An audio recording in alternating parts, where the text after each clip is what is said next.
Okay, guys. I'm back. 2 in 1 day. Okay.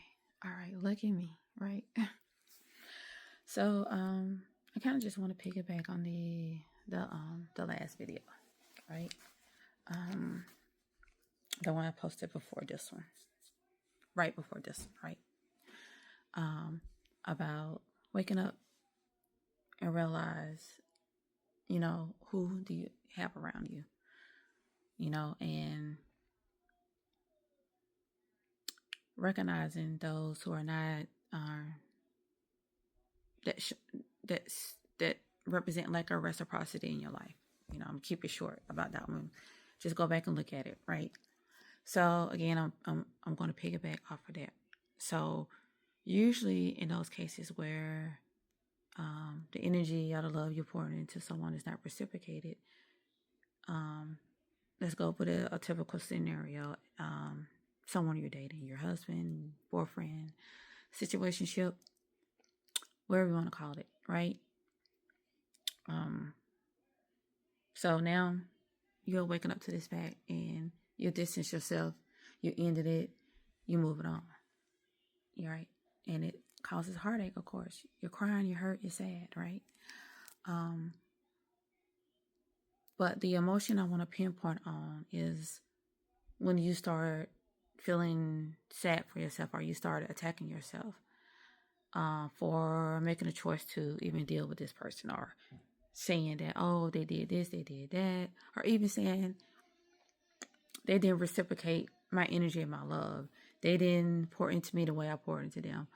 I'm here to say, do not focus on that, because as I've said before in several videos, what can anyone really do to you? They haven't done anything to you, right? So I'm asking you to look into yourself and to understand what it really is you're grieving. Why are you so sad? What is it that you really wanted? What was you looking for? And more than likely, it was love. Because we're all looking for love. We are humans. We're not meant to be alone. We're not here to be alone, right? So you want it to be love. So like all of us, we make the mistake of, we always look on the outside. We look externally, right? And the thing is, when we want love and look for love, we need to look within. We need to have that love for ourselves first, right? It's the self-love that has to come first before we look for or expect love for anyone or anything else, right? Because if that self-love was there, I would never have chose a partner or been in a situation like that, because I would have recognized the lack of the red flags from the very beginning, right? Because I have so much love for myself, right? I'm not looking for love. I have it. I'm attracting love. I'm attracting my energy because I have a healed energy. So I'm going to attract a healed energy. I'm not going to attract a taker. I'm not going to attract someone who desperately needs to heal and see my love and my light and try to, like a vampire, take my energy and love and attempt to heal themselves. That's what I meant by light. When you give all your energy and you pour into someone you love, you're sacrificing. That's not compassion. I've said this before. Compassion doesn't exist without wisdom, and wisdom does not exist without compassion. You cannot have one without the other. Okay? Compassion is not sacrificing. All right? Because once you generate or cultivate self-love, right? It comes out as love for others. But it comes out in a way where you're not draining yourself. You're not sacrificing yourself. Because you're recognize those You recognize those red flags very early. You're not desperate. You're not looking for validation, right? You understand true and real love because you have that true and real love for yourself, okay? So I want you all, and it's anyone who's going through a heartache in that situation when you felt like there was no reciprocity, just look within.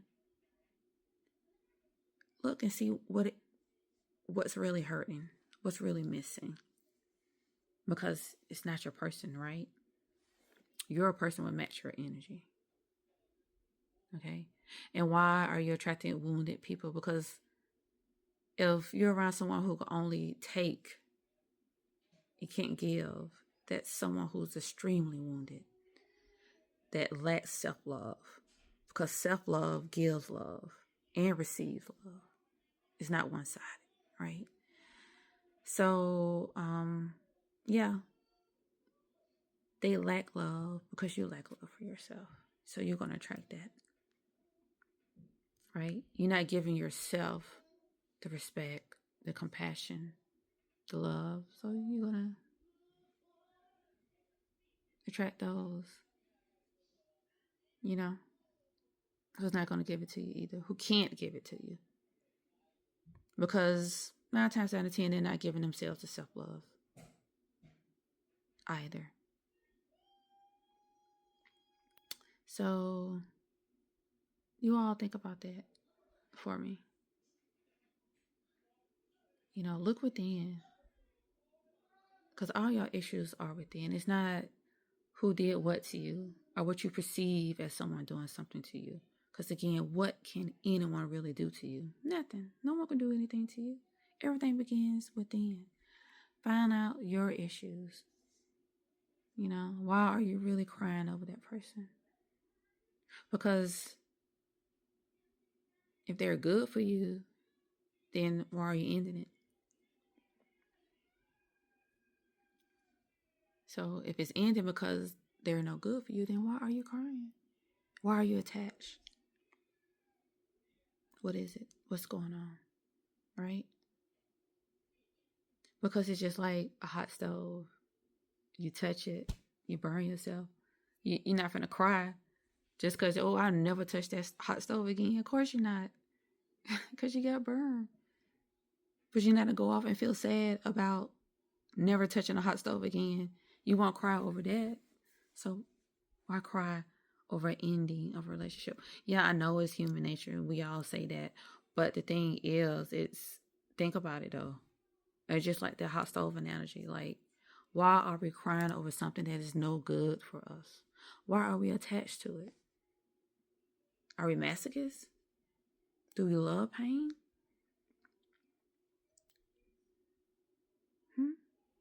Do we love one-sided relationships? No. So the pain, the fear, the tears are coming for something deeper. It's something deeper inside that you're wanting, that you're missing. That was there in the beginning of that relationship. That was there, that the reason why that type of person was, brought into your life as a lesson. Forgot that lesson, but you repeat it again. You're going to run into the same type of person, just in a different package. It's going to be repetitive. Then you get bitter, you get angry, like, oh, I hate men, oh, I hate women, all women like this, all men like this. Like, oh, come on now. No.